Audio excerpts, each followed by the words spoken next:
ललिता जी, सबको जय जिनेन्द्र।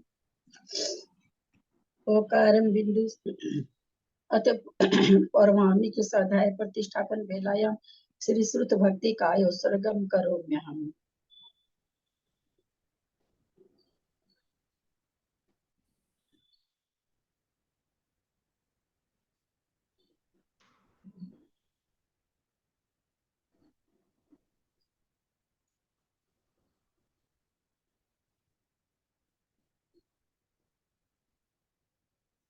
कोटिशतनवादष्टकोट्यो लक्षाणशीति तलिकानि चैव पञ्चाशदष्टो सहस्रसङ्ख्या नित्यस्वरूपं पञ्चपदं नमामि।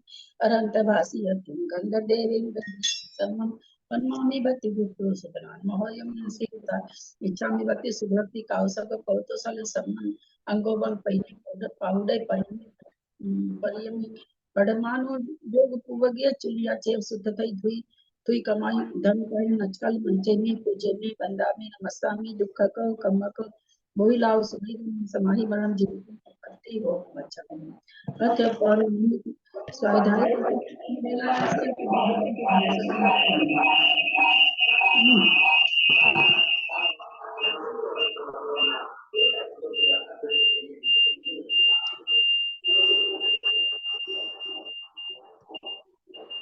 सभी म्यूट करें, भी सभी म्यूट करें।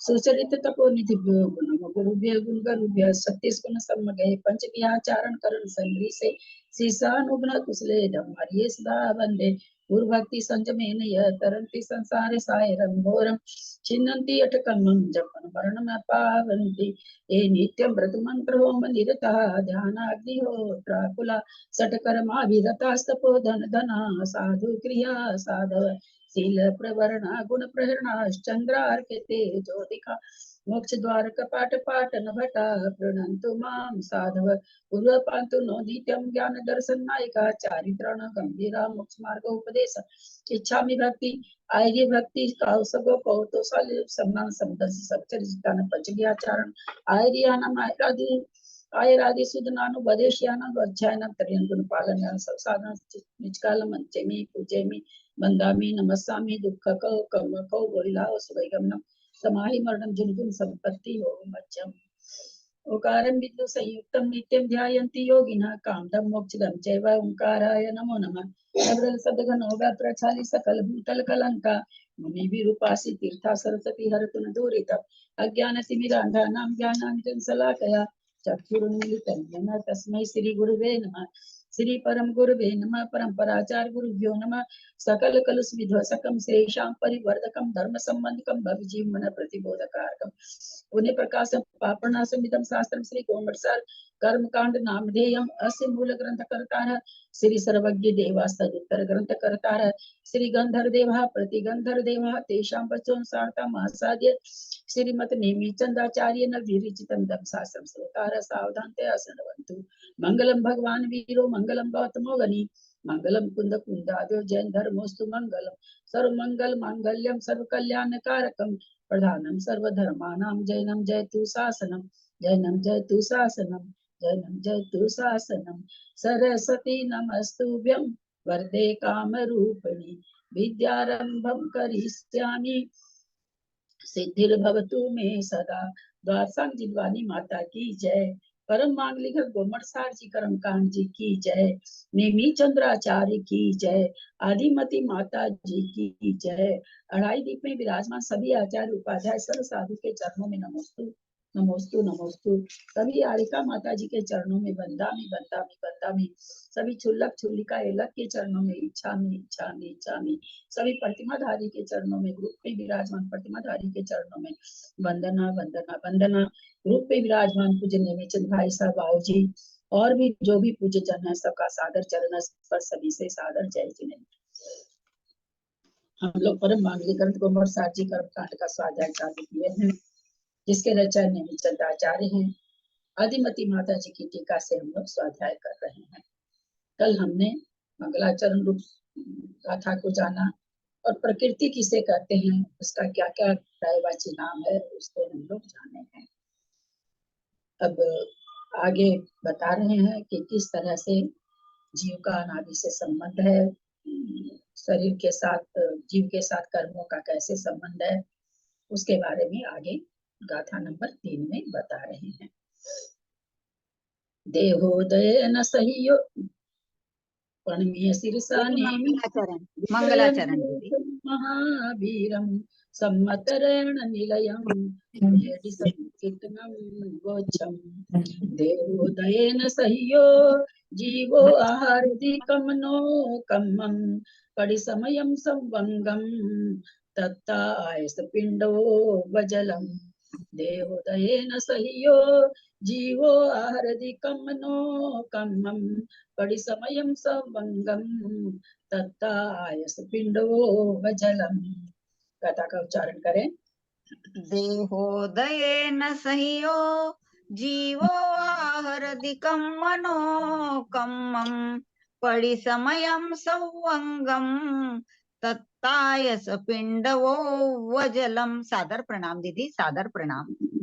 अब ये यहाँ पर ये बता रहे भाई जीव किस तरह से कर्मन वर्गणाओं को ग्रहण करता है, वो यहाँ पर बता रहे हैं। देहो उदय ना, देह शरीर नामकरण के उदय से, शरीर आदि नामकरण के उदय से, सह्यो सहित होने से, जीवो जीव आहरदि ग्रहण करता है।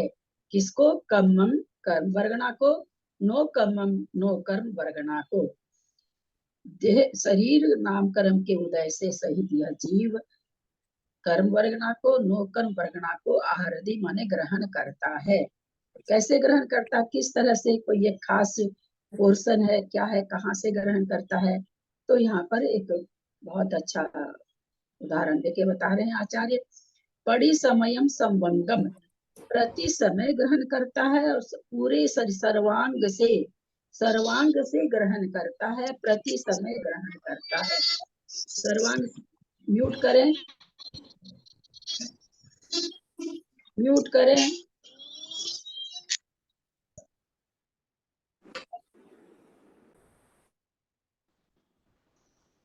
तत्ता आयस पिंड ओवजलम, सर्वांग से कैसे ग्रहण करता है, सर्वांग का यहाँ पर उदाहरण दे रहे। तत्त आयस, तत्ता आयस माने तत्ता में तप्त, आयस माने लोहा, पिंड माने पिंड, तपे हुए लोहे के पिंड के समान, लोहा का जो गोला होता है, ओवजलम जैसे जल को सर्वांग से ग्रहण करता है। तपा हुआ लोहा पानी में डालते हैं तो किसी एक पोर्शन से पानी को नहीं खींचता है, पूरा जितना बड़ा गोला है सर्वांग से जल को खींचता है। तो कहते उसी तरह से शरीर आदि नामकर्म के उदय से यह जीव सर्वांग से नोकर्म और कार्मन वर्गणाओं को ग्रहण करता है। यह जीव औदारिक आदि शरीर नामकर्म के उदय से योग सहित होकर प्रति समय कर्म नोकर्म वर्गणा को सर्वांग से ग्रहण करता है। जैसे तपाया हुआ लोहे का गोला सर्वांग से जल को ग्रहण करता है।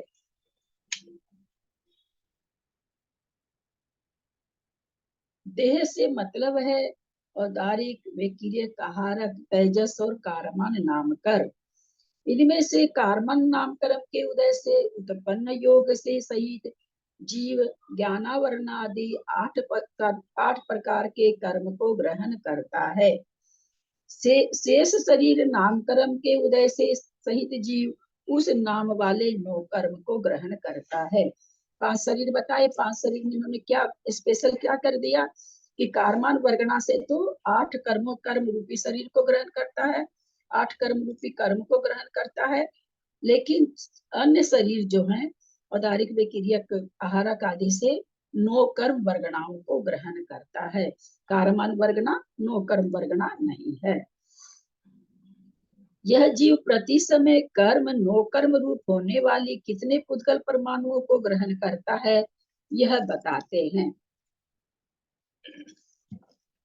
दीदी इसमें सर्वांग क्यों दिया?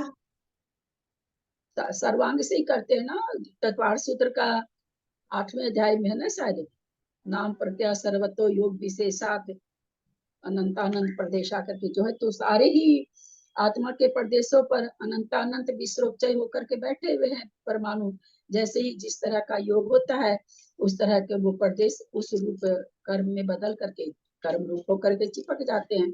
है तो वो अभी कर्म रूप नहीं है, तो सारे ही आत्मा के प्रदेशों पर है। ऐसा नहीं कि किसी खास जगह की आत्मा के प्रदेशों पर है। जैसे कितना सुंदर उदाहरण दिया ना, लोहे के गोल तब तो लोहे का लोहे गोला। में डालते हैं तो चारों बगल से पानी खींचता है। ऐसा नहीं कि थोड़ा सा थोड़ी जगह से पानी खींचता बाकी लाल बना रहता है, ऐसा नहीं होता है। तो उसी तरह से यहाँ पर बोलते हैं कि सर्वांग से ही ये जीव कर्मों को ग्रहण करता है। दीदी वो सूत्र है ना, प्रदेश बंध का है दीदी, आप बोल रहे हो, है ना? हाँ, जो 8वें जी अध्याय जी में है ना, तत्काल सूत्र में। दीदी, अपन अपना सादा तवा भी बहुत गर्म है, उस पे पानी डालते तो पूरा ही खींचता है दीदी पानी भी। ठीक जी बात जी है। जी अरे जी वो तो तब तो लोहा छोड़ दीजिए कि बाजार से प्याली खरीद के लाइए, है ना, कोरी प्याली, पानी में डालिए, छो छो छो छो छो छो करके पानी खींचता, वो पूरी प्याली जी पानी खींचती हाँ, है ना। कोरी मटकी रही तो। जी दीपावली में जी जी दीपक लाते हैं, दीपक ला के पानी में डालते हैं उसको ये करने के लिए, तो देखिए कैसे चारों बगल से बुलबुला उठने लगता है, इतनी जी तेजी से पानी खींचता है। अब कितने नौकर दीदी परमाणु हम एक समय में ये खींचते हैं। दीदी ये शेष शरीर नाम कर्म, ये एक लाइन वापस से बताना, शेष शरीर नाम कर्म के उद्देश्य से। क्या चीज? पिछले वाले में शरीर नाम कर्म के उद्देश्य से सहित। मैं नहीं समझ पा रही हूँ हेमा जी, आप क्या कहना चाह रहे हो? ये एक लाइन है ना, शेष शरीर नाम कर्म के उद्देश्य से सहित जीव उस नाम वाले नौ कर्म। हाँ, कार्मन वर्गण शरीर 5 है, अच्छा, उदय विक्रिय कहारक तेजस और कारमान। तो यहाँ पर आचार्य कह रहे भाई कारमान तो 8 कर्मों के समूह का नाम कारमान शरीर है, तो वो कर्म रूप शरीर है। बाकी जो 4 शरीर है उसकी उसकी जो वर्गना उसका नाम नौ कर्म वर्गना है। कार्मन वर्गना इन्होंने क्या दिया ऊपर एक पहली पंक्ति में गाथा में, कम्मम नो कम्मम। शरीर नाम कर्म के उदय से कौन सी वर्गना को ग्रहण करते हैं, तो कहते हैं कम्मम कर्म वर्गना नो कर्म वर्गना। तो भाई कर्म वर्गना किससे ग्रहण होती है, तो आचार्य ने दिया कि भाई कार्मन शरीर से कर्म वर्गना ग्रहण होती है ना। और नोकम वर्गना है वो बाकी 4 शरीरों से ग्रहण होती है, ऐसा यहाँ पर बता रहे हैं। सिद्धानंतिम भागम अभव सिद्धादनंत गुणमेव समय पबद्धम बंधदी जोग बसादो दुविसरिथम। सिद्धानंतिम भागम अभव सिद्धानंत गुणमेव समय पबद्धम बंधदी जोग बसादो दुविसरिथम। कथा का उच्चारण करें। बाबू जी आप लोग अपने मन से कर लिया कीजिए ना, सभी कोई करा कर गाथा का उच्चारण है अपने अपने मन से खोल के सब करा करिए।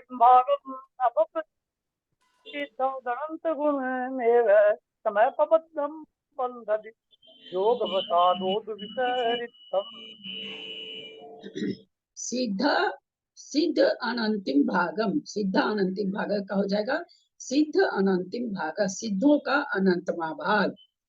अभव्य सिद्ध अनंत गुण में वह, अभव्य सिद्धों से अनंत गुणा।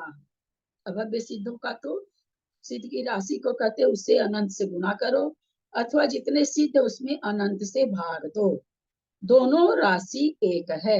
कहते इतना समय प्रबद्धम बंधदी, इतना समय प्रबद्ध बंधता है, यानी एक समय में किसी भी जीव को इतना तो क्या नाम कर्म बंधते ही है, कर्म निषेक अथवा कर्म परमाणु बंधते ही है काउंटिंग में। जोग बसादो दुविसरितम, योग के बस से विसरितम माने विसदृश भी होता है। योग कम हो रहा है कम परमाणु आएंगे, योग में चंचलता बहुत ज्यादा है तो ज्यादा परमाणु आएंगे, लेकिन होंगे क्या वो, चाहे कम आ रहे हैं चाहे ज्यादा आ रहे हैं, वे सभी क्या कहलाएंगे, सिद्धों का अनंतवा भाग कहलाएंगे और अभव्य जीव राशि से अनंत गुणा कहलाएंगे। अभव्य जीव राशि कितनी है, जगन्य युक्त अनंत प्रमाण, जगन्य युक्त अनंत प्रमाण। युक्त अनंत प्रमाण, बहुत सुंदर। अभव्य जीव राशि कितनी है, जघन्य युक्त अनंत प्रमाण, यानी उसको हम फिर और अनंत से गुना करेंगे, इतना समय प्रबद्ध हमारे प्रति समय बंधता है। जोग बसा दो, अब मान लीजिए कि 5 करोड़ परमाणु बंध रहे हैं, उसमें 10 कम हो गया तो क्या फर्क पड़ा, और 5 करोड़ 10 हो गया तो क्या फर्क पड़ा, कहलाएगा तो करोड़ ही ना, 5 कम हो जाएगा तो भी वो करोड़ की संख्या में है, 10 ज्यादा हो जाएगा तो भी करोड़ की संख्या में है। तो वही यहाँ पर ये कह रहे हैं कि भाई सामान्य से कर्म तो इतने बंधते हैं, योग के बस से ज्यादा और कम भी बन सकते हैं। योग के बस से, योग कहाँ तक कर्म बंध रहा योग के बस से? 13वें गुण स्थान तक दीदी। केवली तक। सहयोग है वहाँ संयोग केवली तक। केवली तक कर्म का बंध हो रहा है, क्योंकि वहां पर योग है, योग के बस से। अब यहाँ पर जब 13वें गुण स्थान तक होता है तो अपने कहते हैं ना कि भाई ध्यान में बैठे हैं, 10वें गुण स्थान है, 9वां है, 8वां है, सातिशय से ध्यान का स्थान है, सारे ध्यान के योग स्थान है सारे। तो उस समय भी कर्म बंध रहा है, योग के कर्म परमाणु आ रहे हैं, कर्म बंध रहा का मतलब निषेक, कर्म के निषेक आ रहे हैं। यद्यपि योगों को स्थिर कर लिए हैं, है ना, मन वचन काया को, फिर भी कितनी भी श्वासोश्वास चल रहा है वो भी योग है ना। अंदर के अंदर जो ब्लड सर्कुलेट हो रहा है उससे भी कर्म परमाणु आ रहे हैं, वो भी योग है, वो तो चलता ही रहता ना। 10 में कितना भी ध्यानास्थ हो गए फिर भी वो योग, जब 13वें गुण स्थान में तो नीचे तो योग बनेगा ही बनेगा। हम आगे जब आएंगे बहुत आगे तो वहां पर बहुत आश्चर्य आएगा, जब 10वें गुण स्थान में उत्कृष्ट योग घटाया जाएगा तब ऐसे लगता है कि भाई ध्यान के समय में योग तो बहुत कम है। आगे जब आएंगे इसी पुस्तक में आगे चलेंगे, जब ग्रंथ में आगे बहुत सारे आगे जाके ये चीज वहां पर आएगी कि 10वें गुण स्थान में उत्कृष्ट योग से, ऐसा सेंटेंस आएगा। तो योग, उत्कृष्ट योग और जघन योग, कैसा भी योग हो, सिद्धों का अनंतवां भाग बंधेगा और अभव्य जीव राशि से अनंत गुना ही बंधेगा। विसरिथम निकले का मतलब ये नहीं है कि कभी तो अनंत गुना बंध रहा है और कभी असंख्यात गुना, ऐसा नहीं समझना है। बंधेगा तो उतना ही सिद्धों का अनंतवां भाग और अभव्य जीव राशि से अनंत गुना, उसी में थोड़ा योग के हिसाब से कम ज्यादा हो जाएगा। दीदी इसको ऐसा भी समझे दीदी कि जब सिद्धोपयोग में है या ध्यान में है वो जीव, तो उस समय मन में तो कुछ चिंतन चल ही रहा होगा, तो मनोयोग भी बनेगा ही ना दीदी। मनोयोग तो है ही है, पर यहाँ पर हम काय योग घटाना चाह रहे हैं कि काय योग भी हो रहा है, ब्लड का सर्कुलेशन है, श्वासोश्वास ले रही है। तो यहाँ पर क्योंकि अगर ये योग नहीं घटता तो 13वें गुण स्थान में श्वासोश्वास को सूक्ष्म क्यों करते, सूक्ष्म करने के बाद में उसको अंत करते हैं ना, जब लास्ट में समुद्घात करने के बाद में जो 4 प्रक्रिया होकर के सूक्ष्म क्रिया प्रतिपाती ध्यान के द्वारा ये सारी चीज होकर के फिर 14वें गुण स्थान में आते हैं, तो इनसे भी योग हो रहा है। जी जी प्रणाम दीदी। दीदी यहाँ पे अभव्य सिद्धा क्यों लिखा है? हाँ, अभव्य सिद्धानंत गुण है। अभव्य सिद्धा, अभव्य सिद्ध, अभव्य सिद्ध किसको कहते हैं? अभव्य सिद्ध बोलेंगे क्या? अभव्य को कहते हैं, है ना। अभव्य सिद्ध का मतलब आप दूरानुदूर भव्य नहीं समझेंगे, तो जैसे सिद्ध है कि भव्य है कि मोक्ष जाएगा, सिद्ध है, ये सिद्ध है कि भव्य मोक्ष जाएगा, वैसे ये भी सिद्ध है कि अभव्य कभी मोक्ष नहीं जाएगा, इसलिए उसको अभव्य सिद्ध कहा गया, है ना। अभव्य सिद्ध परिभाषा बताई थी दीदी आपने, बहुत पहले यही बताया था। जी बिल्कुल, क्योंकि ये भी सिद्ध है कि अभव्य मोक्ष नहीं जाएगा। जिस तरह से भव्य मोक्ष जाएगा सिद्ध है, वैसे ये सिद्ध है कि अभव्य मोक्ष कभी नहीं जाएगा। इसीलिए गाथा में क्या गया, अभव्य सिद्ध, जो सिद्ध है कि अभव्य है, तो अभव्य सिद्ध है मतलब अभव्य ही है कहने का मतलब। तो उस ऐसे अभव्य जीव राशि से अनंत गुना, यह जीव सिद्ध जीवों के अनंत में भाग तथा अभव्य जीव राशि जो जघन युक्त आनंद प्रमाण है, उससे अनंत गुणी वर्णनाओं वाले समय प्रबद्ध को प्रति समय बांधता है तथा योगों की विशेषता से हीनाधिक रूप कर्म परमाणुओं को बांधता है। विशेषार्थ, जैसे अधिक शक्ति वाला चुंबक अधिक लोह कणों को ग्रहण करता है और हीन शक्ति वाला चुंबक अल्प लोह कणों को ग्रहण करता है, उसी प्रकार आत्मा भी योग शक्ति की हीनाधिकता से अल्प या अधिक कर्म परमाणुओं को ग्रहण करता है। जो शक्तियां हैं आत्मा की 46 शक्ति, संप्रदान शक्ति आदि करके 46 शक्ति प्रवचन सार में शायद बहुत अच्छी तरह से आया है। तो उसी तरह से ना वैभाविक शक्ति भी आत्मा में ही है और किसी में नहीं है। ऐसा नहीं है कि बाहरी पदार्थ की वैभाविक शक्ति से आत्मा कर्म को ग्रहण करता। आत्मा की खुद की वैभाविक शक्ति है, उसी से वो कर्म को ग्रहण करता है। तो यहाँ पर उदाहरण दिया, वैभाविक शक्ति जिस समय बहुत तीव्र है तो ज्यादा उस समय परमाणु आएंगे, जिस समय कम है उस समय कम आएंगे। ऐसा इन्होंने चुंबक का उदाहरण देके समझाया है। ललिता जी प्रणाम। मेरे ये समझ में नहीं, मतलब सिद्धों से अभव्य जीव राशि बहुत कम है क्या? मतलब सिद्ध इतने ज्यादा है? सिद्धों का अनंत भाग, अंतिम भाग, मतलब ऐसा क्यों तो कहा मतलब गया? अब अनादि काल से अनादिकाल से सिद्ध हो रहे हैं। हाँ, अनादि काल से। और अभव्य जीव राशि तो जो है सो है, जितनी है उतनी ही है, सही बात है। बढ़ती है ना इसलिए बढ़ती है ना। और फिर तो क्या हमेशा ऐसे ही रहेगा क्या? उसका तो अभव्य तो उतने ही रहेंगे हमेशा। सही बात सिद्धों है, और सिद्ध बढ़ते जाएंगे। तो अनंत तो बहुत तरह का होता है ना।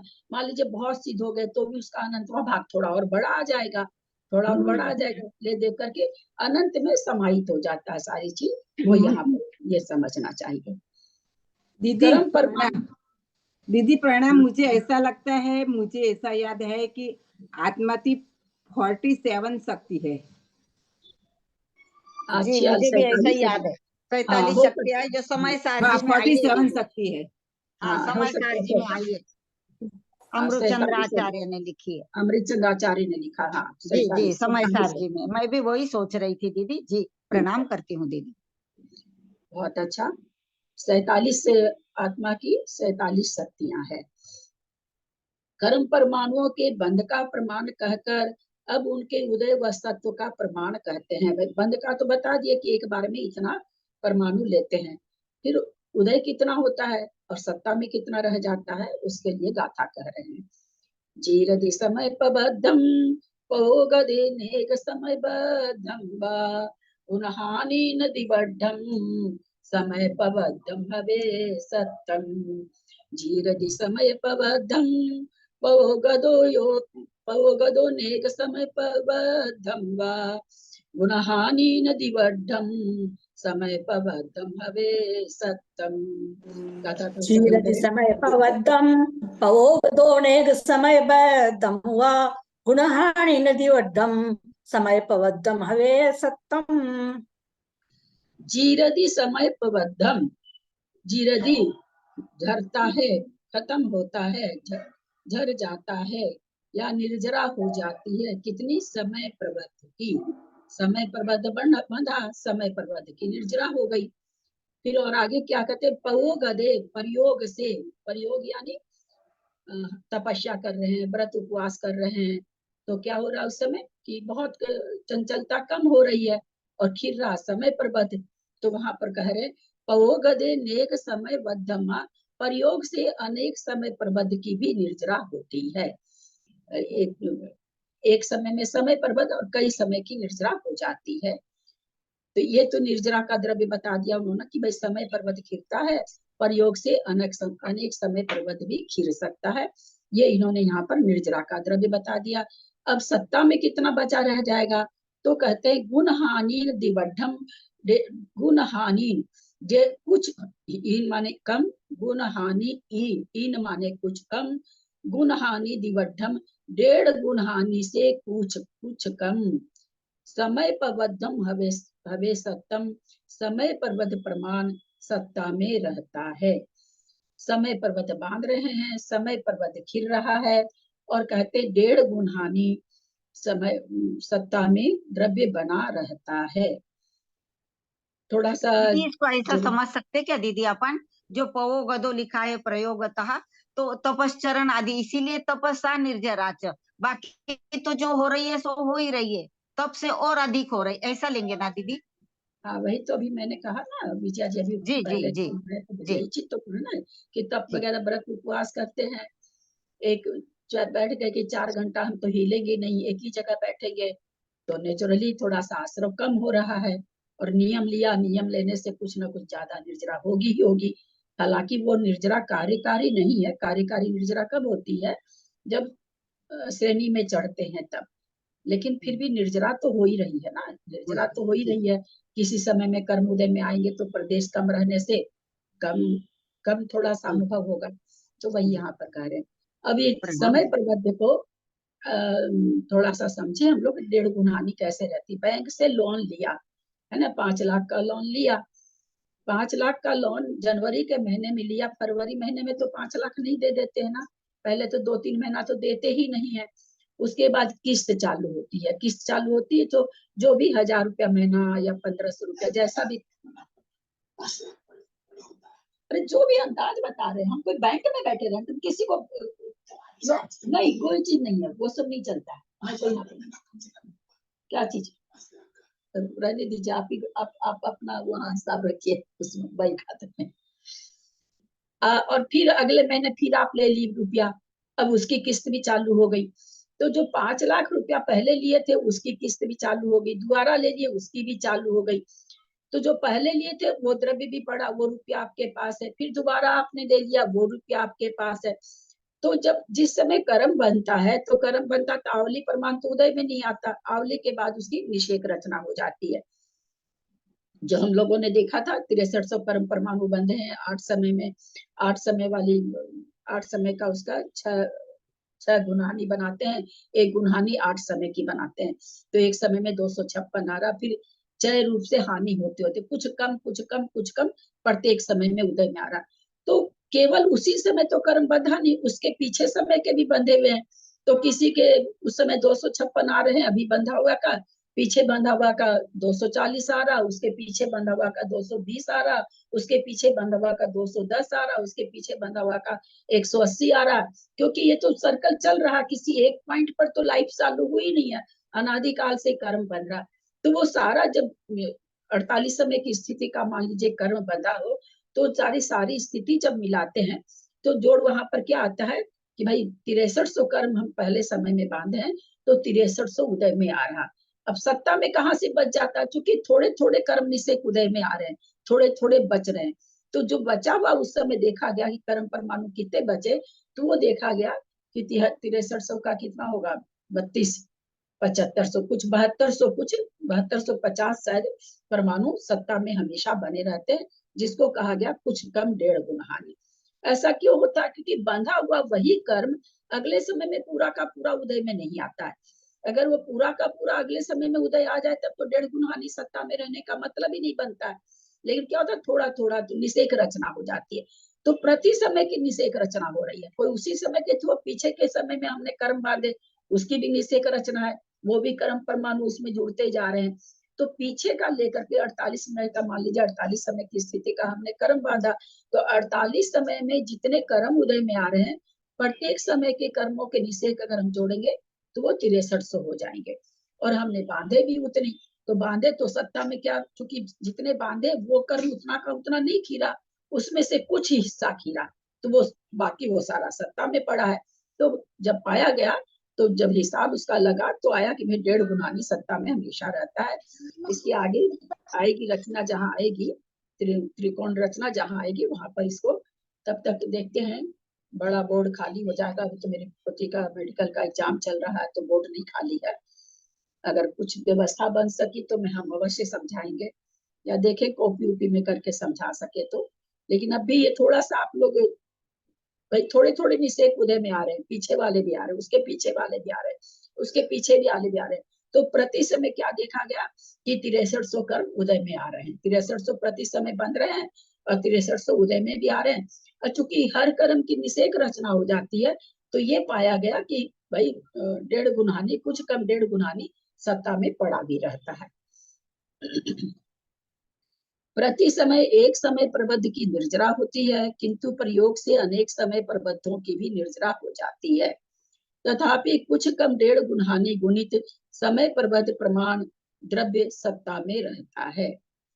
प्रति समय नाना निषेकों के समूह रूप परमाणुओं का एक समय प्रबद्ध फल देकर निर्जीर्ण हो जाता है, अर्थात उदय रूप होकर निर्जरा को प्राप्त होता है। किंतु तपस्या रूप विशिष्ट अतिशय से आत्मा की सम्यक्त आदि प्रकृति के प्रयोग रूप हेतुओं से निर्जरा के 11 स्थान गुण स्थान अधिकार में कहे हैं। उनकी विवक्षा से एक समय में अनेक समय प्रबद्धों की भी निर्जरा हो जाती है, फिर भी 1.5 गुणहानि से गुणित समय प्रबद्ध सत्ता में रहता है। प्रति समय एक समय प्रबद्ध का बद्ध कहा, एक समय प्रबद्ध की निर्जरा कही, तो सत्व 1.5 गुणहानि से गुणित समय प्रबद्ध प्रमाण कैसे कहा? बोले जितना बांध रहा है उतना ही आप उदय में कह रहे हो, फिर कहाँ से 1.5 गुणहानि बच गई? समाधान, इस शंका के समाधान के लिए इसी ग्रंथ की गाथा 942, 943, 944 देखनी चाहिए।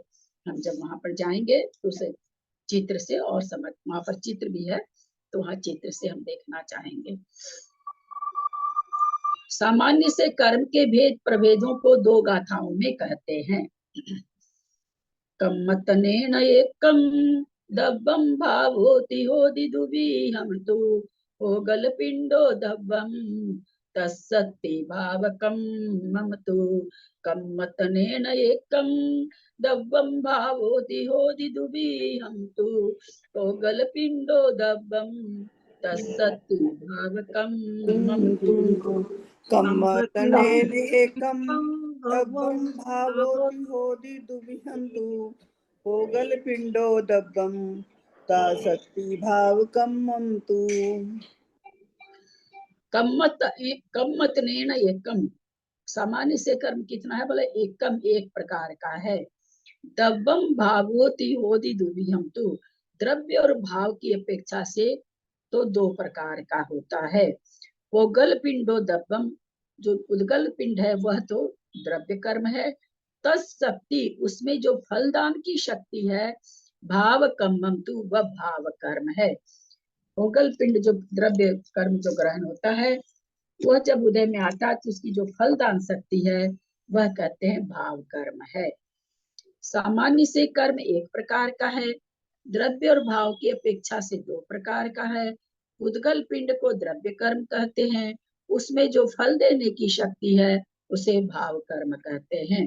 कर्म उदय में आया, उदय में आने से निमित्त कहते, निमित्त से काम होता है। कई बार अकेले भी बैठे रहो तो कोई ऐसा कर्म का उदय आता है कि बैठे बैठे अपने मन में अचानक से झुंझलाहट सी आने लगती है।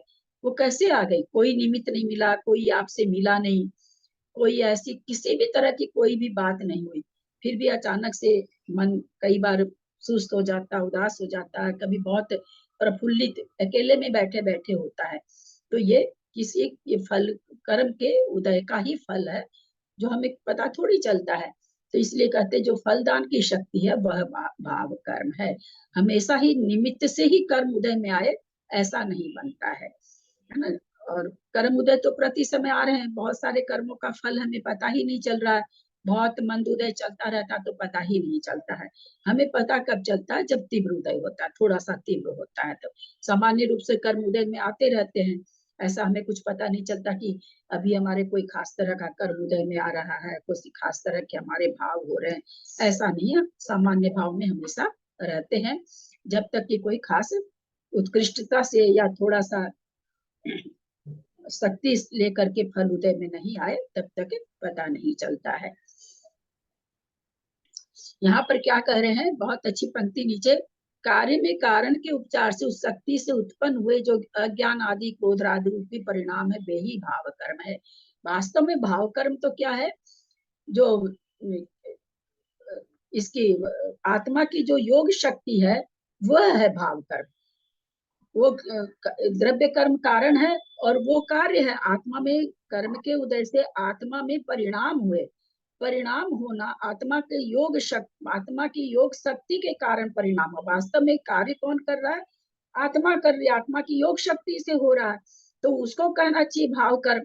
तो यहाँ पर कह रहे हैं कि भाई उसके कारण राग और द्वेष हो रहा है, तो कार्य में कारण का उपचार करके ये कह दिया गया कि राग द्वेष भाव कर्म है। वास्तव में भाव कर्म तो आत्मा की शक्ति है, ऐसा यहाँ बताना चाह रहे हैं कि भाव कर्म क्रोध उस योग शक्ति के कारण क्रोध मान लोभ माया जो भी हमारे हो रहा है वो हो रहा है।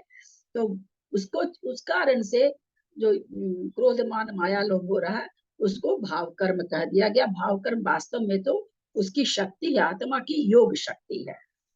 दीदी और आत्मा उस की योग योग शक्ति क्या होएगा? आत्मा की तो खाली शक्ति ही होएगी ना? हाँ तो शक्ति से किया ना। नहीं, योग शक्ति और यह शक्ति में फर्क होएगा क्या? आत्मा की शक्ति और योग शक्ति। गैस पर तवा चढ़ाया है ना, तवा चढ़ाया, तवा में गर्म होने की शक्ति है तब तो गर्म हुआ। वो गर्म हुआ, हाथ बाद में आपका जलेगा जब हाथ रखोगे, तब गर्म क्यों हुआ? गर्म क्यों हुआ? क्योंकि उसमें गर्म होने की शक्ति थी। तो उसी तरह से यहाँ आचार्य करे, इसमें योग की शक्ति है आत्मा में, वो भाव कर्म है दरअसल तो। लेकिन उस योग शक्ति के कारण तवा गर्म हुआ तो क्या होगा? रोटी भी अब गर्म हो जाएगी। लेकिन वास्तव में क्या है? तवे में गर्म होने की शक्ति जी। ऐसा नहीं है कि हमको रोटी हम डाले इसलिए तवा गर्म हुआ, तवा गर्म था इसलिए रोटी गर्म हुई। तो इसलिए कहते हैं कि आत्मा में योग शक्ति है। वास्तव में भाव कर्म तो वो है, लेकिन उसके कारण कहते हैं कार्य क्या हुआ? तो कार्य राग देश का होना कार्य हुआ। तो ये कहते हैं इसलिए कार्य में कारण का उपचार कर दिया गया। वास्तव में तो आत्मा की योग शक्ति ही भाव कर्म है। नहीं दीदी, मैं ये पूछ रही थी कि आत्मा की योग मतलब तो मन वचन काय होता है ना, यहाँ पे योग का क्या मतलब लगाएंगे? आत्मा की योग शक्ति, आत्मा की योग शक्ति वही है जो अभी सिद्ध परमेष्ठी है। योग शक्ति उनमें है कि नहीं? उनमें भी है, लेकिन चूंकि विभाव रूप से योग शक्ति, मन वचन काय रूप से योग शक्ति, मन वचन काय रूप के जैसे हमको आंख है, आंख है तो आंख से हम देखते हैं, पर देखने वाले तो आत्मा के वहां पर प्रदेश है, तब तो हम देख रहे हैं ना, लेकिन वो आंख के द्वारा देख पाता है। तो उसी तरह आत्मा की जो योग शक्ति वो किससे प्रकट होगी? तो बोला मन वचन काय के द्वारा प्रकट होती है।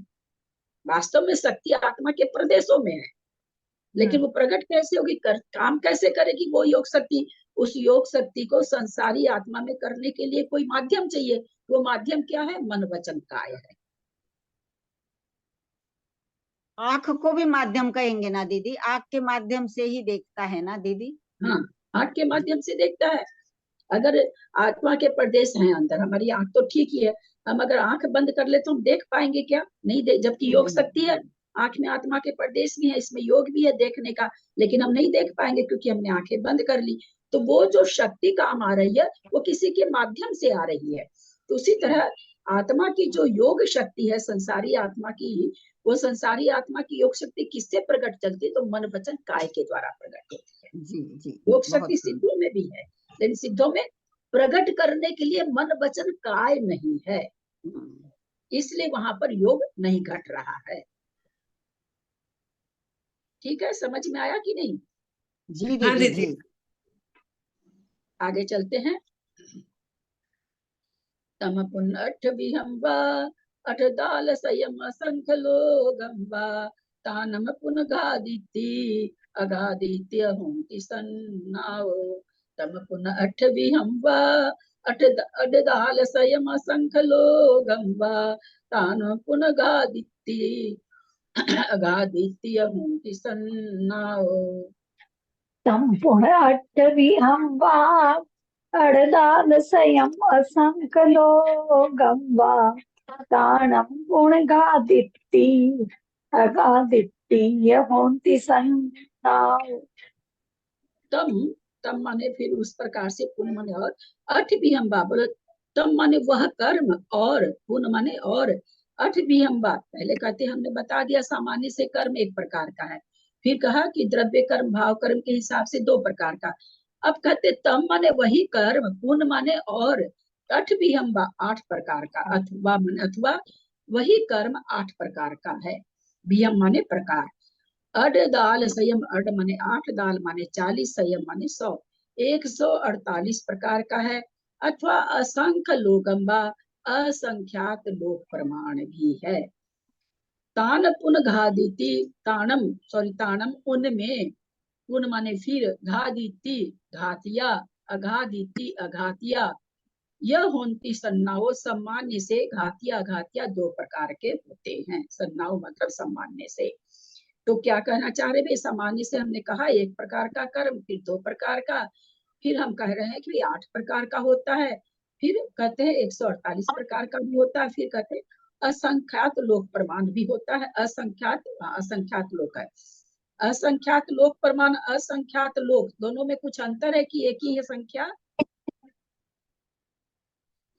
असंख्यात लोक प्रमाण, फिर से बोलती हूँ, प्रश्न पूरा सुनेंगे, थोड़ा जल्दी बोल गई थी मैं। असंख्यात लोक प्रमाण कर्म के भेद बता रहे हैं, तो कर्म के भेद असंख्यात लोक प्रमाण ज्यादा कहलाएंगे कि लोक प्रमाण असंख्यात ज्यादा कहलाएंगे? असंख्यात लोक प्रमाण, असंख्यात लोक प्रमाण सात ज्यादा। लोक प्रमाण असंख्यात लोक प्रमाण वाला ज्यादा कराएंगे। क्योंकि असंख्यात लोक हो गया, ये अनंत हुए कि नहीं? असंख्यात लोक मिलकर अनंत हुआ कि नहीं? नहीं हुआ, नहीं नहीं हुआ, हो सकता, नहीं, नहीं नहीं, नहीं हुआ। असंख्यात के असंख्यात भेद है। असंख्यात हाँ, कहा। नहीं हुआ, नहीं हुआ। ताम कहते हैं सामान्य से कर्म 8 प्रकार भी है, अथवा 148 या असंख्यात लोक प्रमाण भी उसके भेद हैं, तथा उन 8 कर्मों में घातिया और अघातिया रूप 2 भेद है। यहाँ पर आचार्य श्री विद्यासागर जी का एक कथन समझाना चाहूंगी। आचार्य श्री का कहना है, बोलते अघातिया कर्म किसको कहा गया? जो आत्मा के स्वजीवी गुणों को नहीं घातता है, इसलिए वो अघातिया है। घातिया कर्म कहा गया कि आत्मा के स्वजीवी गुणों को घातता है। आचार्य श्री कहते हैं, कथनचित, ध्यान से सुनिएगा, कथनचित घातिया कर्म भी अघातिया हैं, क्योंकि वे परजीवी गुणों को नहीं घातते हैं। समझ रहे हैं मेरी बात, हम जो कहना चाह रहे हैं? जी दीदी, बहुत सुंदर। घातिया कर्म उसे कहते हैं जो आत्मा के स्वाभाविक गुण को घाते, घाते मतलब नाश करे। अघातिया कर्म उसे कहते हैं जो आत्मा के परजीवी गुणों को घात, जैसे आयु है, ये सब क्या कर्म के कारण है। तो ऐसे जीव, ऐसे गुणों को जो घात करता है उसको अघातिया कर्म कहा। आचार्य श्री ने कहा, एकांत से घातिया कर्म घातिया नहीं है, क्योंकि घातिया कर्म भी जीवी गुणों को नहीं घात करते हैं, इसलिए वे भी अघातिया हैं। बहुत ही सुंदर चिंतन दीदी, ये कभी दिमाग में ही नहीं आया, बहुत सुंदर चिंतन। आचार्य श्री का चिंतन हम लोग के दिमाग में आ जाएगा एक तो बार और बता दीजिए दीदी, एक बार और बता दीजिए। यहाँ पर आया ना घातिया कर्म और अघातिया कर्म, जनरली हम लोग तो यही कहते हैं ना, जो आत्मा के गुणों को घाते उसको घातिया कर्म कहते हैं, जो आत्मा के परजीवी गुण को, आत्मा के गुण को नहीं घाते उसको अघातिया कहते हैं। तो आचार्य श्री का ये कहना है कि जो घातिया कर्म है वो भी अघातिया है। कैसे है? तो उन्होंने समझाया कि घातिया कर्म परजीवी गुणों को नहीं घातता। जैसे ज्ञानावरण कर्म है, ऐसा नहीं करेगा कि हमारी आयु का घात कर दे, कभी नहीं करेगा, है ना। दर्शन ज्ञान दर्शनावरणी है, तो दर्शन का घात करता है, ऐसा नहीं करेगा कि हमारे नाम कर्म का घात कर दे। तो उनका कहना है कि इसलिए ये भी अघातिया हैं, ऐसा उनका कहना है।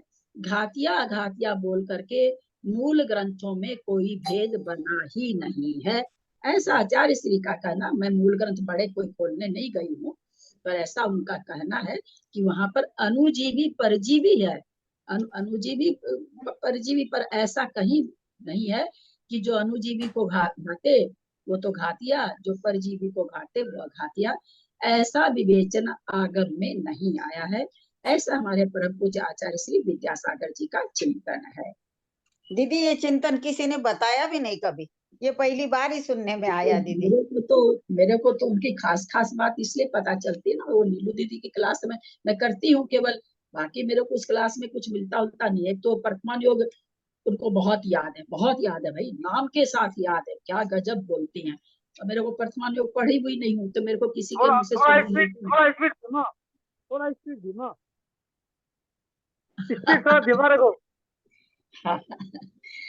नीलू दीदी की क्लास है, क्योंकि आचार्य श्री की कहते हैं, हमेशा हम आप लोग को बोलते हैं कि भाई वो बहुत बहुत नजदीक थी, बहुत ही नजदीक थी। एक समय में उनको आचार्य श्री का दाहिना हाथ ही कहा जाता था, इतनी नजदीक थी। बाद में तो भाई संग बहुत बड़ा हो गया, बात दूसरी हो गई। तो वो कुछ कुछ बताती रहती है उनके सानिध्य में इतना दिन रही है तो उनके पास बहुत सारा खजाना है आचार्य श्री का, तो गाहे बगाहे बोलती रहती थे, तो हम इसलिए उस क्लास को करते हैं। विमला जी म्यूट होइए। म्यूट त्रिशला करे भाई, दीदी म्यूट कर लेंगे आप, त्रिशला दीदी। म्यूट रखने का थोड़ा ध्यान रखें प्लीज। तो एक तो ये मेरे को उसमें मिलता है तो मेरा मन करता है ज्वाइन करने का। दूसरा, हम उसमें बिल्कुल भी खोलते ही नहीं, हम अपना माला जाप करते रहते हैं। जो काम का बात रहता है, लिखना रहता है तो लिख भी लेते हैं। और दूसरा चीज, उनको ना प्रथमान योग का नाम के सहित चीजें याद है। खाली ऐसे नहीं बोलती कि ऐसा हुआ था ऐसा हुआ था, नाम के सहित बोलती है। मैं प्रथमान योग में 0 हूँ, तो मेरे को सुनने में बड़ा अच्छा लगता है। तो मेरे इसीलिए मैं कई बार समय सार की क्लास में भी सुबह कई बार बोलती थी कि डायरेक्ट आचार्य श्री की वाणी जितना मेरे को मिल रही है, जबकि मैं कभी उनसे जुड़ी नहीं, शायद कलकत्ता में किसी के पास नहीं उतरी, क्योंकि नीलू दीदी कई साल जुड़ी रही, बहुत सारा उनके पास बहुत अनुभव है भाई उनके पास। तो उस चलते, हालांकि 1.5 घंटा की क्लास होती तो मिलता तो बहुत कम है, लेकिन ठीक हम अपना माला जपते रहते, उसमें बीच बीच में उनका सुन लेते हैं, तो इसलिए हमको उनके पास की काफी चीजें पता चल जाती है। 8 कर्मों के नाम बताते हुए उनमें घातिया व अघातिया रूप कर्मों का विभाग करते हैं। नानस दंस नंसय आवरणं वेयनियमोहनियम आउग नाम गोदंत रायमिदि अठपैडियो। नानस दंस नंसय आवरणं वेयनियमोहनियम आउग नाम गोदंत रायमिदि अठपैडियो। नानसदंसनस्य आवरणं वेयनीयमोहनीयम् आउगनामं गोदंतरायमिति अट्ठपयडियो। सादर प्रणाम दीदी। क्या कहते हैं? नानस दंसनस्य आवरणम, आवरणम दोनों में लगाएंगे।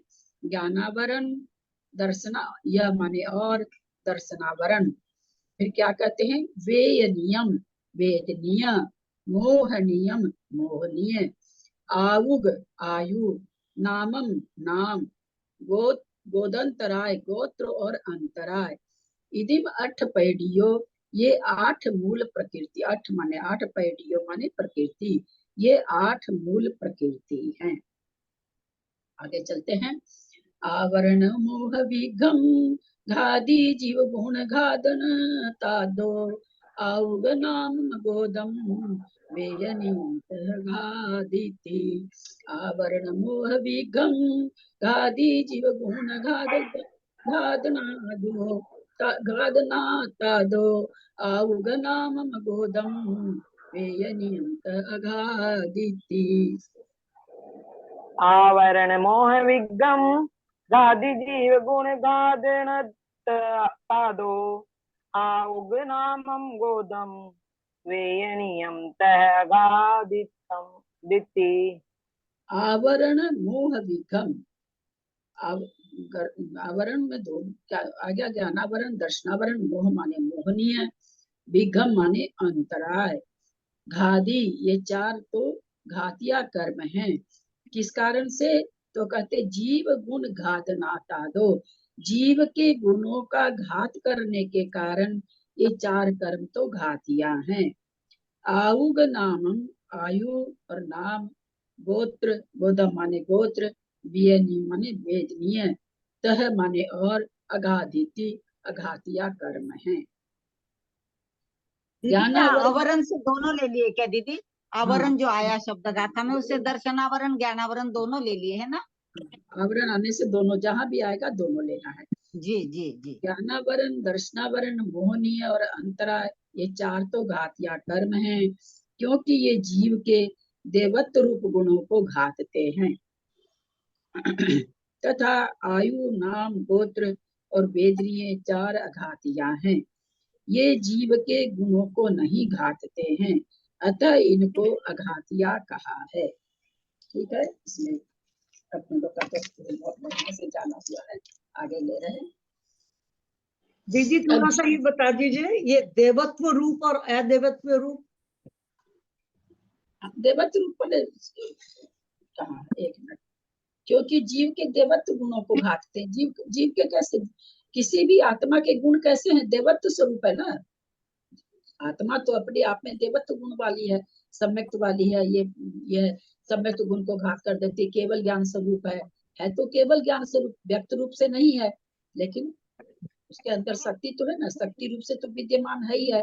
केवल दर्शनावरण भी शक्ति रूप से विद्यमान है। तो कहते सारे गुण होते हुए भी गुण को प्रकट नहीं होने, उनके जो देवत्व रूपी गुण है आत्मा के, वो किस कारण से प्रकट नहीं होते, बोले चार घात या कर्म के कारण प्रकट नहीं होते हैं। यानी कि अनंत चतुष्टय हो गया। अच्छा लिखा है अनंत चतुष्टय, आकाश वाली में। हाँ अनंत चतुष्टय हो गया इसका मतलब। हाँ, अनंत चतुष्टय रूप जो गुण है, तो ऐसा थोड़ी कि जब केवल ज्ञान होता तो बाहर से गुण आके आत्मा में आ जाते हैं, ऐसा तो है नहीं। आत्मा में पहले से विद्यमान है, पर वो क्या है, क्योंकि ये घातिया कर्म के कारण वो प्रकट नहीं है। घातिया कर्म नाश होते हैं तो वो गुण प्रकट हो जाते हैं। इन गुणों को देवत्व रूप गुण कहा। दीदी इसमें अच्छा एक वाक्य आया है आकाशवाणी में, क्योंकि जो अघातिया कर्म है इनके बारे में, क्योंकि जली हुई रस्सी की तरह इनके रहने से भी जीव के अनुजीवी गुणों का नाश नहीं होता। जो अघातिया उनके लिए आया है दीदी। अब जीव के उन गुणों को कहते हैं जिनको ये कर्म घातते हैं। केवल नानम दंसन मनंत वीरियम च खय्यसम मम च खय्य गुणे मदियादि खवो वसमिये यघादिदु। केवल नानम दंसन मनंत वीरियम च खय्यसम मम च खय्य गुणे मदियादि खवो वसमिये यघादिदु। सब कोई पढ़े ना, अलग अलग लोग पढ़ेंगे। एक आदमी दो गाथा तभी पढ़ेगा जब सब कोई पढ़ लेंगे। तब जो पढ़ने वाले हैं सभी कोई एक एक गाथा पढ़े, पारापारी सभी पढ़े। मनंत वीर्यम च खय्यसम च खय्य गुणे मदियादि खवो वसमिये यघादिदु। कहते केवल नाणम दंसन, केवल ज्ञान, केवल दर्शन, अनंत वीरियम, अनंत वीर्य, खय्य समम, छायिक सम्यक्त्व, फिर खय्य गुणे, छायिक चारित्र, खय्य गुणे छायिक चारित्र, मदि आदि, मति ज्ञान आदि चार, छायोपशमिक ज्ञान, मति आदि जो छायोपशमिक भाव, चार भाव जो है ज्ञानादि रूप चार भाव,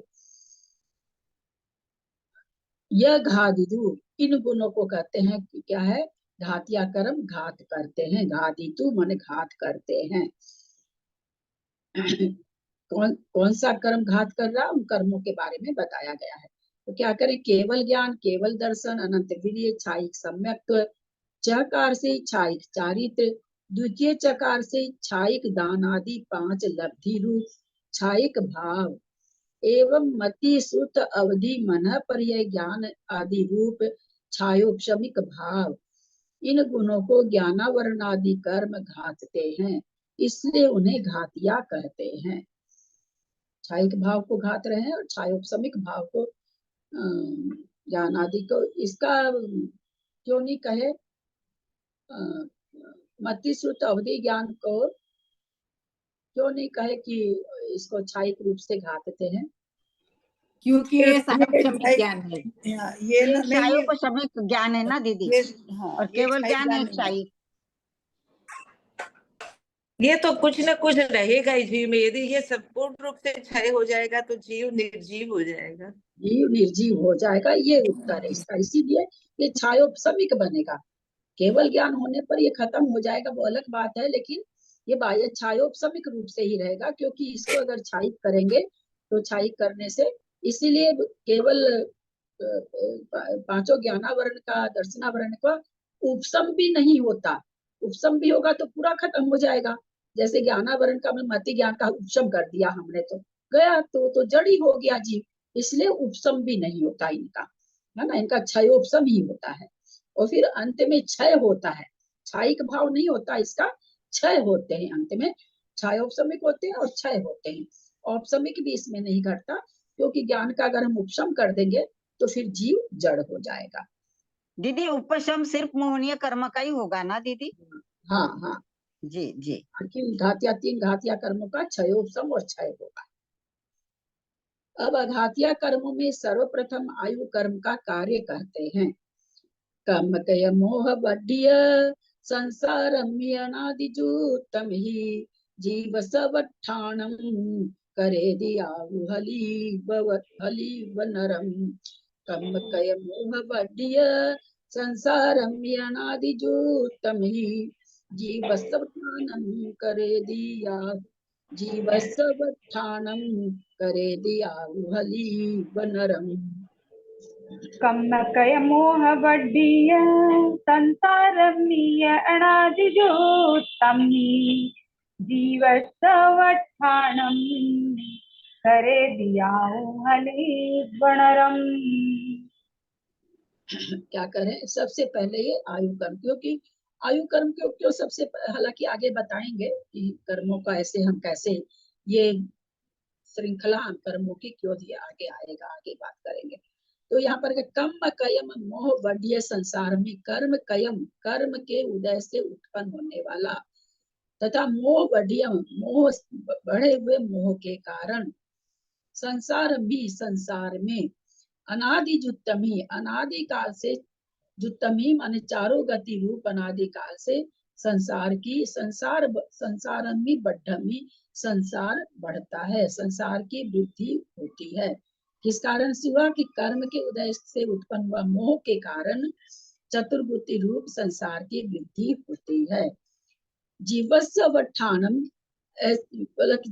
जीव के अवस्थान कराने वाला, ठहराने वाला, करेदी करता है, कौन करता है जीव का अवस्थान, तो आयु कर्म है। मतलब किस तरह से हली व नरम, तो जैसे कहते हैं काष्ठ का घोड़ा, कोई बाबू जी आप समझाइए इसको, काष्ठ का घोड़ा आप ज्यादा अच्छा से बताए थे उस समय भी, बाबू जी आप बताएं। घोड़ा होता है ना, बना हुआ ऐसा आकार से बना हुआ घोड़ा रहता है, जिसमें पाँव को डाल देते हैं, वो उसमें बंधा हुआ रहेगा तब तक वो इधर उधर नहीं जाएगा, छोटी के साथ जोर से हल्का के दौड़ेगा, ये घोड़ा कहते हैं। और नहीं, घोड़ा को नहीं समझते हैं तो समझिए जेल में बंद करके वो साकली, क्या उसको कहते हैं, साकल से घुमा घुमा के बांध देते हैं, हाथ पैर बांध करके ताला लगा देते हैं, तो वो इधर से उधर नहीं जा पाता, जब तक वो लगा रहेगा तब तक वो हिल डुल भी नहीं सकेगा। तो आयु कर्म भी इसी तरह का है, जब तक जिस पर्याय में है वो आयु जितनी है, देव नारकी में तो वो भी भोग भूमि में, देव में, नारकी में, मनुष्य त्रियंच में तो कर्म भूमि के मनुष्य त्रियंच में तो फिर कह सकते हैं कि अकाल मरण कर सकते हैं, वो भी अगर कहा जाए अकाल मरण उसका लिखा होता है तभी होता है। तो इसलिए आयु कर्म जितना है उतना भोगना पड़ता है, इसलिए उसको काष्ठ का घोड़ा जो मनुष्य को रोक करके रखता है उसका इसमें उसको उदाहरण दिया है, उसकी उपमा दी है। विशेषार्थ देह ठिधि अवतीदो, देह की स्थिति अन्यथा नहीं हो सकती, इस अन्यथा अनुपत्ति से आयु कर्म का अस्तित्व जानना चाहिए। वह अन्यथा उत्पत्ति नहीं हो सकती, अन्यथा अनुपपत्ति, अन्यथा उत्पत्ति नहीं होना, तो आयु कर्म की और कोई उत्पत्ति हो ही नहीं सकती कि और कोई इसका एक ही काम है कि उसमें उस पर्याय में ठहराना, तो कहते और कोई इसकी उत्पत्ति हो ही नहीं सकती है। दीदी काष्ठ का घोड़ा एक बार वापस समझिए, घोड़ा मतलब दीदी हमारे यहाँ इसको बेड़ी बोलते हैं, पाँव में बेड़ी डालते हैं ना, वो बेड़ी बोलते हैं। बेड़ी अपनी जगह है, बेड़ी अपनी जगह, काष्ठ का घोड़ा करते उसमें पाँव फंसा करके और साथ ताला भी लगा देते हैं, तो फिर वो है ना उतनी देर तक वो आदमी उसमें से अपना पाँव नहीं निकाल पाता है। वो क्या तो सजा उजा कुछ देते होंगे, काठ का फोड़ा करके वो देखा हुआ है, उसमें हम लोग का वो दूरबीन वाला नहीं दिखाता था क्या बचपन में, उसमें देखा हुआ है। हाँ बहुत पहले का है, अब तो लोग साकल से बांध देते हैं। खुटे से बांधना बोलेंगे दीदी इसको, खुटे से बांध देते हैं वैसे, कैसे भी समझिए, किसी भी चीज से किसी को बांध दीजिए तो फिर वो कहाँ निकल उतर पाता है, जी वही जी चीज है। वैसा वही समझा है दीदी हमने। नाम कर्म का कार्य करते हैं सबसे ज्यादा दीदी प्रकृति थोड़ा नाम कर्म। थोड़ा कम, थोड़ा स्लो पढ़ा दें प्लीज, थोड़ा। क्या चीज?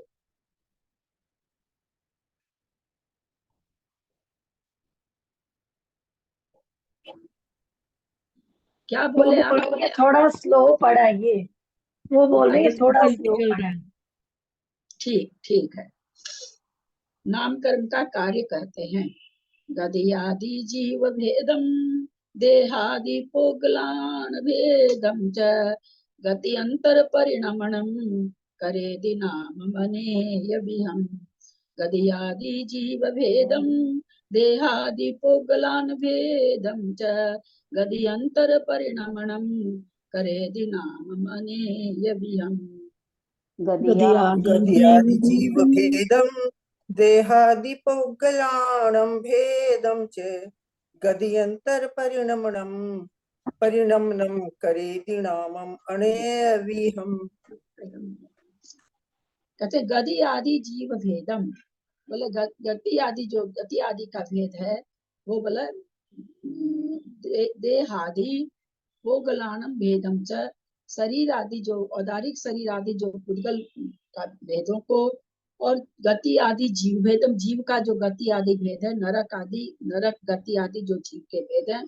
जीव के भेद का मतलब ये नारकी जीव है या देव है, तो जीव का ही भेद तो हो रहा है ना, शरीर का भेद थोड़ी हो रहा। जीव के लिए कहा जा रहा है कि ये नारकी है भाई, ये देव है। तो कहते हैं गति आदि से जीव का भेद करना, और देह आदि का पुद्गल आदि, देह आदि से पुद्गल का भेद को गति अंतर परिणमनम, गति अंतर एक गति से दूसरी गति में जाने रूप, परिणमन माने जाने रूप, करेदी करता है, नामम नाम, अनेवियम यह नाम कर्म अनेक प्रकार का है। गति आदि से जीव का भेद करता है अनेक प्रकार का, जो भी 4 प्रकार का तो अनेक ही हो गया, और शरीर आदि के नाम से पुद्गल का भेद करता है, और गति आदि से एक गति से दूसरी गति में परिणमन कराने, ये सारा काम नाम कर्म करता है। नाम कर्म अनेक प्रकार का होता है। गति आदि के भेद से नाम कर्म अनेक प्रकार का है। वह नारकी आदि जीव की पर्याय के भेदों को एवं औदारिक शरीर पुद्गल के भेदों को एक गति से दूसरे गति में जाने रूप जीव के परिणमन को अनेक प्रकार का करता है। इस प्रकार नाम कर्म अनेक कार्य करता है। विशेषार्थ नाम कर्म जीव विपाकी, पुद्गल विपाकी, क्षेत्र विपाकी रूप है। जीव में जिसका फल हो वह जीव विपाकी, पुद्गल में जिसका फल हो वह पुद्गल विपाकी, विग्रह गति में जिसका फल हो वह क्षेत्र विपाकी। इस प्रकार नाम कर्म चित्रकार के समान अनेक प्रकार से जीव विपाकी आदि प्रकृतियों रूप परिणमन करता है। नाना उत्तम च नाना मिनोती इति नाम, जो नाना प्रकार से बनाता है वह द्रव्य कर्म है। तो यहाँ पर क्या बताए कि भाई नाम कर्म कितने प्रकार का होता है, तो जीव विपाकी, पुद्गल विपाकी, क्षेत्र विपाकी। यहाँ पर 3 विपाक बता रहे हैं, 3 तरह के विपाक का होता है। क्षेत्र विपाकी जो विग्रह गति में जब गत्यानुकूल भी होंगे क्या इसमें? क्षेत्र विपाकी में तो चारों गत्यानुकूल भी। और जीव विपाकी जिसका जीव पर फल पड़े वह जीव विपाकी, जिसका पुद्गल पर फल पड़े वह पुद्गल विपाकी। कैसे समझे इसको? पर्याप्त जीव है, साधारण जीव है, ये क्या होगा? पुद्गल विपाकी होगा कि जीव विपाकी होगा? जीव विपाकी होगा। जीव जो इसके द्वारा पुद्गल विपाकी होगा। जीव है ना, साधारण तो पुद्गल विपाकी होगा, साधारण तो पुद्गल विपाकी होगा और पर्याप्त जीव विपाकी होगा। साधारण पुद्गल पर्याप्त विपाकी बंद रखें अपने को। इसका असर किस पर पड़ रहा है? किससे पहचान की, किसकी पहचान हो रही है? साधारण जब हम कह रहे हैं तो साधारण से किसकी पहचान हो रही है? पुद्गल की, वनस्पति की। अरे वनस्पति औदारिक उसकी इसका औदारिक हो रही है ना जी, जीव क्या की कह हो रही रही है? है दीदी, जीव जीव की की, हो रही है, जीव जीव की हो ये रही जीव है। विभाग है। ये साधारण जीव है या अपर्याप्त जीव है या पर्याप्त जीव है। इसमें अब कहिए इसका रंग शुक्ल है, इसका रंग काला है, ये पुद्गल विपाकी होगी। हाँ, पुद्गल विपाकी, पुद्गल विपाकी। कि इसका शरीर नामकरण पर चल रहा है। तो हम इस तरह से पुद्गल विपाकी और जीव विपाकी कर्मों को जान सकते हैं कि जिसका फल जीव पर पड़े, इसका गला बहुत सुंदर है ना। गला मतलब राग, गला मतलब ये नहीं, ये बनावट नहीं, ये बनावट तो शरीर विपाकी हो जाएगी। स्वर, जिसको स्वर कहते हैं, गला मतलब यहाँ स्वर, तो ये सब क्या है, ये भी पुद्गल विपाकी है। स्वर कहाँ से, गले से स्वर निकल रहा है, इसमें जीव के लिए नहीं कहा जाता है ना। इसका स्वर बहुत सुरीला है, ये पुद्गल विपाकी है। पुद्गल की रचना उसकी ऐसी है, कंठ की उसकी रचना ऐसी है कि उसका स्वर मीठा है। तो इस तरह से जिसका फल उस पर पड़े, आत्मा पे पड़े, वो जीव विपाकी, जिसका फल ये पड़े, पुद्गल पर पड़े, वो पुद्गल विपाकी। क्षेत्र विपाकी तो 4 अनुपूर भी है ही है। आगे और इसका आएगा बहुत अच्छी तरह से, इतना सा खाली अभी संक्षेप में दीदी इसलिए यश आगे कीर्ति, यश कीर्ति और ये सब किस में जाएगा? यश, इसके जीव में जाएगा, शरीर का थोड़ी यश होता है। हाँ, यश वगैरह, सुयश, जीव का यश जीव का फैलता, शरीर का थोड़ी फैलता। शरीर बस आगे आएगी, प्रकृतियों का नाम सब आएगा, आगे आगे सारा आएगा। थोड़ा सा यहाँ पर इसलिए चूंकि आया था तो मैंने इसका थोड़ा सा ये कर दिया। एक गाथा और ले लेते हैं। अब गोत्र कर्म का कार्य कहते हैं। संतान कमेणा गए, जीवा वर्णस बोधमिति सन्ना, उच्चम नीचम चरणम, उच्चम नीचम हवे बोधम। संतान कमेणा गए, जीवायरणस बोधमिति सन्ना, उच्चम नीचम चरणम, उच्चम नीचम हवे बोधम। संतानकमेणागजी जीवायरणस्य गोधमिदि शरणा, उच्चं नीचं चरणम्, उच्चं नीचं हवे गोदम्। संतान कमेण गया, संतान से गए बने चले आए। जीवायरणश्च, जीव आयरणश्च, जीव का आचरण कहो। गोदम इति, गोत्र इति संज्ञा माने संज्ञा है, या गोत्र कहते हैं। संतान क्रम से चले आए जो जीव का आचरण है उसको गोत्र कर्म कहते हैं। उच्चम नीचम चरणम, उच्च चरणम, नीचम चरणम, उच्चाचरण व नीचाचरण। उच्चम नीचम गोदम, उससे उच्च गोत्र होता है और नीच गोत्र होता है। उच्च आचरण से उच्च गोत्र होता है, नीच आचरण से नीच गोत्र होता है। उच्चम नीचम गम्यतिथि गोत्रम, अर्थात तो ऊंच और नीच का आचरण कराता है उसे गोत्र कहते हैं। गम्यति उच्च नीच कुलम नीति गोत्रम, अर्थात जो उच्च और नीच कुल का ज्ञान कराता है अथवा उच्च या नीच कुल को प्राप्त कराता है उसे गोत्र कहते हैं।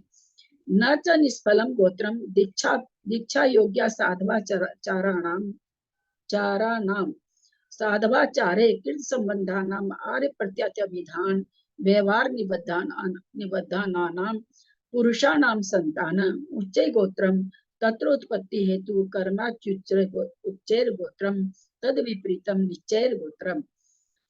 अर्थात गोत्र कम निष्फल है यह बात नहीं है, क्योंकि जिसका दीक्षा युग साधु आचार है, साधु आचार वालों के साथ जिन्होंने संबंध स्थापित किया है, तथा जो आर्य इस प्रकार के ज्ञान और वचन व्यवहार से निमित्त है, वह पुरुषों की परंपरा को उच्च गोत्र कहा जाता है, तथा उसमें उत्पत्ति का कारणभूत कर्म भी उच्च गोत्र है।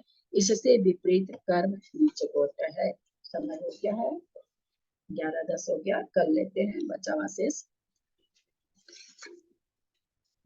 कोई प्रश्न है तो कर सकते हैं। क्षमात्रा पदवाक्यहीनं मया प्रमादादि किंचनोक्तं, तन्मे क्षमित्वा विदधातु देवी सरस्वती केवलबोधलब्धि। बोधि समाधि परिणाम शुद्धि, स्वात्मोपलब्धि शिव सौख्य सिद्धि। चिंतामणिं चिन्तित वस्तुदाने, त्वं वन्दमानस्य ममास्तु देवी जाबाणी के ज्ञान ते सुजे लोकालोक सोबानी मस्तक चढ़ो सदा दे तुम तो ये जिनवानी भारती तो ही जपो दिन रैन जो तेरा शरणा कहे सो पावे सुख चैन देव भजू अरहंत को गुरु से हो निर्धन दया धर्म पालु सताई मोक्ष करो। एक समाचार है, नमोकार के पहले करते हैं क्योंकि निकल जाते हैं लोग। मेरा विचार है अष्टमी और 14 को इसका स्वाध्याय नहीं होगा, तो मैंने राजेंद्र जी से कहा है कि आप मेरा 7 दिन का ऑडियो सुन करके और 7 दिन के ऑडियो पर आप प्रश्न बनाएं और अष्टमी और 14 को परीक्षा लें, उतने श्लोकों की, 7 दिन की पढ़ाई का, 6 दिन की पढ़ाई का। अब उसके लिए उनको ऑडियो सुनना पड़ेगा। ये यहाँ पर थोड़ी सी मुश्किल आ रही है। कहे तो है कि देखता हूँ अगर समय निकलता है तो ये बहुत अच्छा हो जाएगा। आप लोग का संग संग में स्वाध्याय दोहराया भी जाएगा और आप लोगों को ज्यादा मेहनत भी नहीं पड़ेगी। तो सभी कोई रोज का स्वाध्याय अगर एक बार सुन लेंगे तो आप लोगों को परीक्षा देने में आराम रहेगा। मैंने उनसे बात तो की है, कर पाएंगे, हाँ भी भरा है उन्होंने, लेकिन फिर भी 1 घंटा तक स्वाध्याय सुनना बहुत कठिन बात होती है ना। पुरुष के लिए, जो काम करता है उस पुरुष के लिए तो दिक्कत होती है। तो ऐसा मेरे विचार बना है, मैंने उनको कहा भी है, अगर होता है तो ये बहुत अच्छा रहेगा सबके लिए। आप लोग की अनुमति है ना सबकी? ओरल क्वेश्चन पूछेंगे? ओरल पूछेंगे? नहीं, जैसे पद्म पुराण में आता, ओरल कौन पूछेगा बैठ करके? अच्छा, पेपर देंगे वो हमें? पेपर आप लोग की अनुमति है ना? नहीं तो मैं उनकी 100%। बिल्कुल है, 100%। बहुत अच्छा किया आपने। और पता चलेगा आप लोग को जरूरत ही नहीं था, मैं जबरदस्ती उनको बेचारे को तंग करी। नहीं दीदी, बहुत बढ़िया है, बहुत अच्छा किया आपने। चलिए 9 बार नमोकार करें।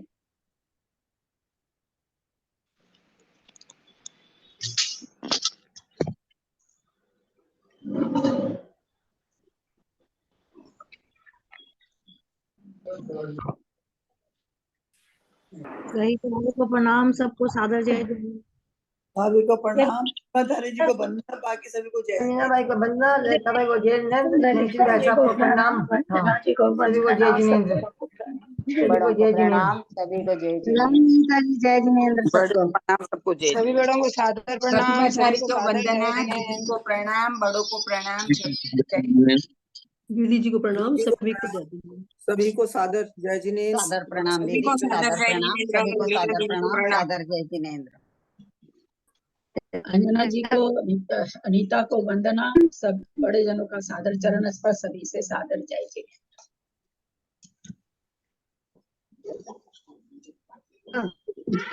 ललिता जी, हाँ क्या बोल रहे हैं? वो सिद्धू के बारे में आप क्या बता रहे थे, क्या है सिद्ध? थोड़ा सा सुनने में आया था, क्या चीज? अभी आके बैठी थी। सभी बड़ों को प्रणाम, सभी को जय जिनेंद्र। क्या चीज पूछ रही?